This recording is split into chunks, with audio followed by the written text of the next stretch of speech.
Okay, welcome to session 16, part A.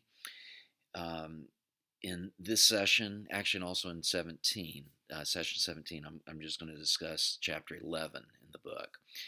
Turns out, I think chapter 11 doesn't cover that much material, so I'm feeling that the next two sessions are going to be a little shorter than usual. Let's see what happens. But regardless, the next two sessions will be devoted to chapter 11.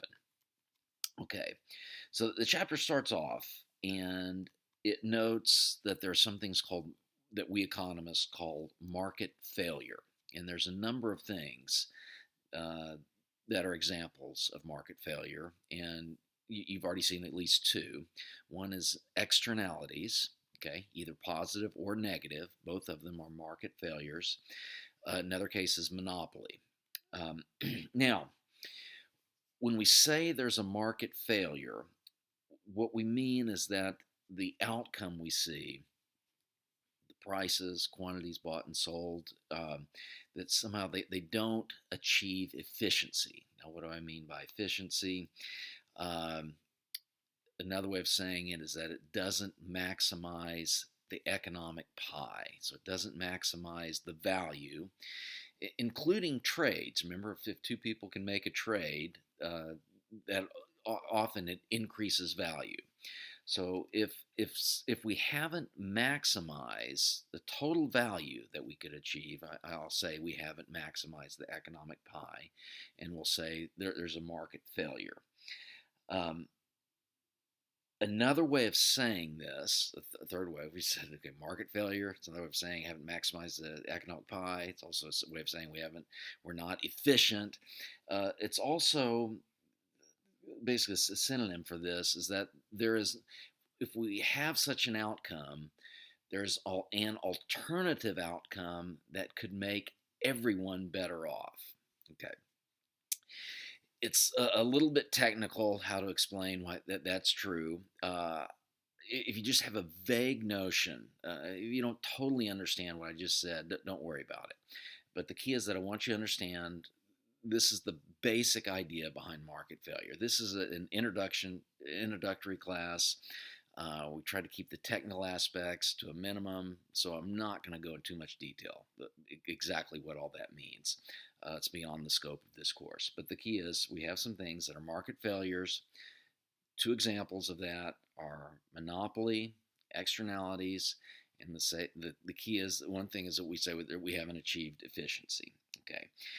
Now, usually when that happens, we will say that there's either too many trades that have occurred or not enough. So if it's a negative externality, we'll say that there's not enough trades. If there's pollution that has been released with each production of some good, um, usually the consumers don't account for all the costs for that. It's not captured in the price. And we say in that case, there's too much production in that case, too many trades. There's also, if there's a positive externality, we'll say there's not enough trades. Okay, so let me give you an example of that. And this is going to be a little technical. It, um, the usual economics 101 or the intro to microeconomics has all these endless supply and demand graphs. Now, this is economics 100. It's not meant to be for economics majors. So I'm going to give a supply and demand graph. If you don't quite understand it, don't worry too much. The key is going to be the conclusion I make at the end. Okay. So suppose uh, we have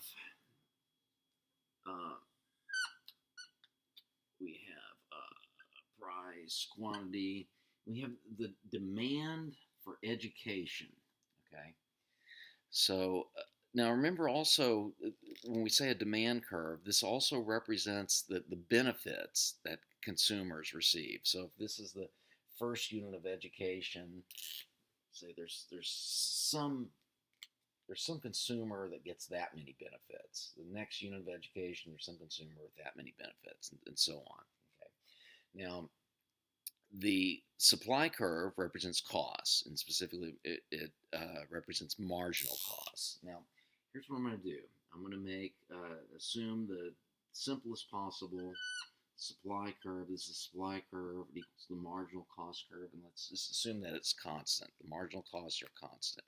So with education, there's, say it's pupil hours, and each one costs the same. It doesn't increase or decrease. That's what I mean by marginal costs are constant. Okay. Now, when we talk about externalities, and the book talks about this, with education, we often say there's a positive externality with education. Now, why do we get education? I think the main reason is because it benefits ourselves. If I get an education, this is going to improve my salary, especially if you major in economics. Turns out this is one of the majors that really increases your salary. There's studies that show this, even more than business, I can say. So, education, one benefit of it is it just helps yourself. It increases your own salary, your future salary. Maybe there's other benefits. You feel better about yourself. You feel smarter. Um, but we often say that there are some other benefits of externality that don't accrue just to you, the person getting the education. And there's things like if you become more informed, become a better voter, you become just basic things like you learn how to read. You do things like you can read the road signs on the road. You're a better driver. That helps make traffic flow better and it helps reduce accidents for other drivers. There's an externality, a benefit to other people that you yourself don't achieve. Okay, so if we want to say the total benefit, usually we say the demand curve is the benefits that each individual consumer gets. But if there's an extra benefit, the positive externality, there's an extra benefit that's a little bit more. And let's say at each unit, it's the same height to make things simple. So this is demand curve is the benefits to each individual. This dotted line is the total benefits. So it's the benefits including the positive externality. Okay, now here's what we would see. Okay, this is the market clearing. So in a pure free market, we'd have market clearing quantity, market clearing price would be that, and that would be the quantity we would see, the market clearing quantity.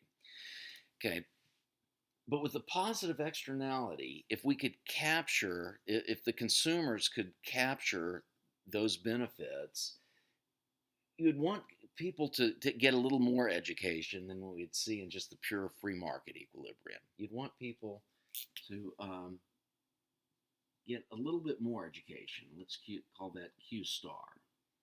So the efficient quantity. Okay. So the free market does not produce enough education in this case. So we say, what can we do? Okay. Now here is one aspect. Okay. If you have a positive externality, memorize this. If you have a negative externality, one way to solve it is with a tax. Okay, if you have a positive externality, one way to solve it is with a subsidy. Okay, in particular, so if this is the cost to education, and suppose it's a pure free market where all the schools are private and students are paying for their own education, suppose that instead the government gives a subsidy. And if the government could give the subsidy just right, in fact, if it could give that much of a subsidy, we could get the quantity, the actual quantity of education that students get would equal the efficient quantity. And the key is to look where that dotted line crosses the supply curve, look at the efficient quantity, and then somehow try to bring this supply curve down to this level. And the way to do that is to give a subsidy of that amount. For each pupil hour, they might pay the price here, but the government might give a subsidy, so the total price that the consumers actually pay is this lower amount. Okay. Okay, don't worry too much about how I do this graph. The key is that you have a positive externality with education, you don't get enough. Oh, and by the way, so if this is the subsidy, the new supply curve looks like this red line, and then what individuals react to is still this black line, but they would the new quantity and the new price they would pay would be here. Anyway, the key is if I'm the government and I can set the subsidy just right, I can make it so that the market quantity, the market clearing quantity equals the efficient quantity, this Q star. Okay. Okay. So that is a key point. Okay. Now, here's what I wanted you to think about. So, would say without the subsidy, there's a market failure. There's not enough education provided. But with the right subsidy, we no longer have a market failure. We get efficiency. Okay. Problem is, though, or another notion that the book introduces is there's something called a government failure. We have market failure. On the other hand, we have a government failure. And this is when we don't get an efficient outcome. And the reason is because the government does something poorly. Here is an example. Okay. I said we get rid of the market failure if we can get the subsidy just right. Okay. What if the government, let me extend this demand curve. Okay, what if the government set a subsidy that was too big? So the red amount is the just right subsidy. Suppose instead they gave a subsidy equal to the blue marker. That would be the new supply curve. This is the new Q, is called Q prime. That's the new outcome. That's the new quantity. And here, the quantity is too much. It's bigger than the efficient outcome. So if the government sets a subsidy that's too big, okay, that can cause a government failure. We have a quantity that's more than the efficient quantity. On the other hand, if the government set a subsidy that's too low, we would get a quantity such as that, call it Q prime prime, which is a little bit, which is less than the efficient outcome. Okay, so that's the key. So the free market, because of these market failures like externalities and monopoly, can cause the actual quantity, the actual prices to be different from the efficient outcome. We call that a market failure. Also, government can make mistakes for various reasons. So if the government, the legislators or the bureaucrats setting the subsidy set it too high or too low, that would also get us away from efficiency. We call that a government failure. Okay. Let's see. Anything else? But the important point. The person who introduced this term, government failure. Okay.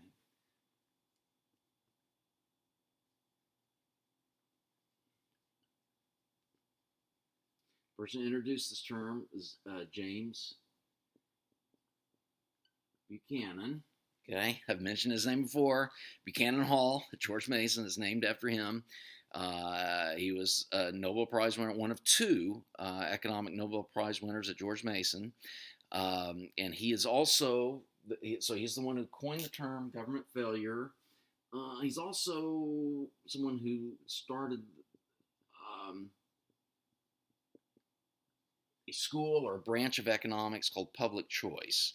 And one of the places, maybe the best place to study public choice in the entire world is George Mason. It's because James Buchanan started this. In fact, the George Mason Economics Department said there's three main specialties that George Mason is known for: experimental economics, Austrian economics, and public choice. Okay, and this idea of a government failure that's part of the school of public choice. Uh, by the way, it's one final point. So I said that because of government failure, we can have the actual outcome differ from the efficient outcome.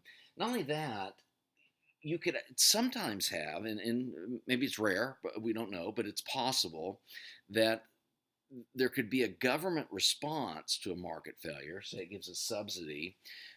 Suppose that, let's see, I'll use blue again.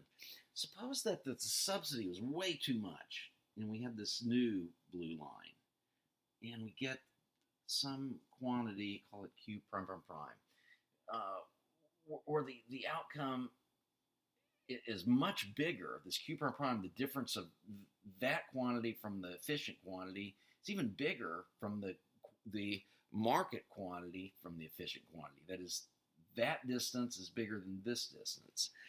If that's true, we would say in this case, the government response caused a bigger government failure than the original problem, the original market failure problem. And that was one point that Buchanan made.